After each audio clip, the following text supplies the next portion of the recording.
Kakagising ko lang. Hindi. Madaling araw na ngayon.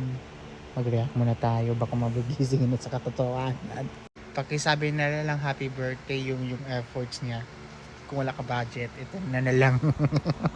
Try mo isang paling na talaga mukha mo kapag sinare mo yun yung memes na yan. Sabi dyan, sabi ko, Kobe, ang itatato, hindi si Saito ng pulit. Sausaw kayo dyan, mga hampas lupa. Sabi daw niya ito sa post niya.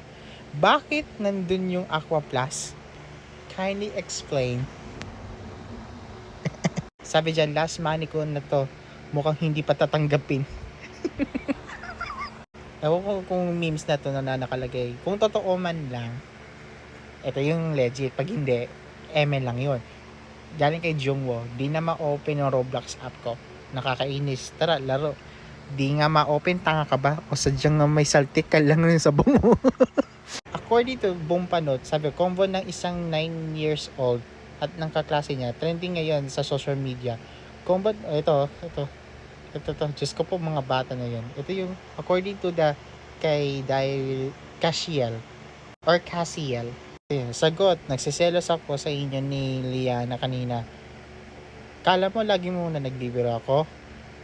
Hoy, hindi ko crush daw, sabi daw ni Lian. Sabi daw niya, pero mahal mo ko. Sabi daw, o daw siya. Sabi niya, I love you. Ina mo ka talaga. Sino na nagsabi yan? Pag na-video call, haba na siya, mahal. Di mo ba, di niya ba, minahal? Ha? Sige, ganyan ka na.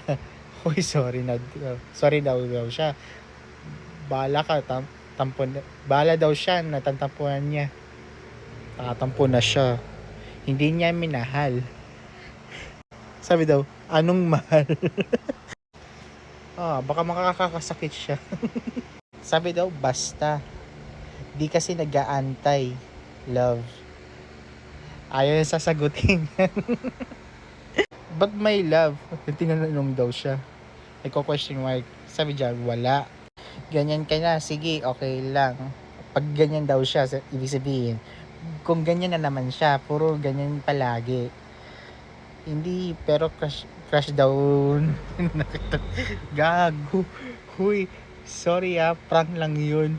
Pero kung mawawala yung pagka-crush mo sa kanya, okay lang. Kasi diba, inugali niya, pangit siya, bobo niya, lahat na nasa akin maitim niya, yung pagka-crush niya sa kanya, masaya siya kasi ngayon lang siya nalalaman na may makakagusto niya. Babaguhin niya lahat para hindi niya mamawala sa kanya. Gago. Tarantado siya. Sabi niya, mahal mo pa ba ako? Nagbibiro ka ba? Sagot, aba. Ito pag tinanong niya, halata nagbibiro. Ayon siya sasagutin. B, sorry na. Psst, uy, sorry na. Galit ka ba? Eating B ko kasi I miss you ng bebe ko. Galit daw siya. Ayan. Baka nakakasakit ka. Sinasabi ko lang sa inyo. Ito sabi niya, tsaka nagsawa na daw siya sa kanya. Sa ugali niya. Kung oo, sabihin niya na lang daw. Sabi niya, hindi. Sige. Sabihin mo, matutulog na daw kayo. O matutulog na sila. Kachat niya daw kasi yung first crush niya. Tarantado talaga. Sino daw siya? Siya daw, ang kapal na mukha mo. Walang hiya ka. Pag tinanong niya, ba't mo siya nang ginugustuhan? Ganda kaya na mga ngiti niya. Tapos pag natingin niya sa kanya, para may liwanag, sobrang pogi. Ay, ako, tara dito kayong dalawa. Ako nasasakalin. Sabi daw totoo niya. Sa shadow ba? Kat, bakit daw? Alam ko, fried lang yung tingin mo sa akin. Ano daw? Ang gulo nyo ko na naman pag sunod-sunuran. Tara, go. Akin ang utak mo. Magbubulkanize tayo. Para sa isahin ko, para magumagawa ka na ng panibago. Nagdinim paningin ko sa'yo. Paglindol, Duck, cover, and hold me forever. Sana all. Pag nangiti siya. Pag ngiti siya si ate. Tears of joy. Charing.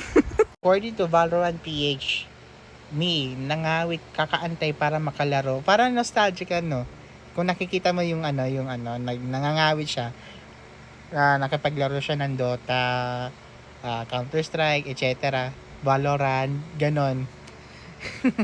Mga Roblox, yung mga batang chikiting o yung naabutan kayo sa tambayan.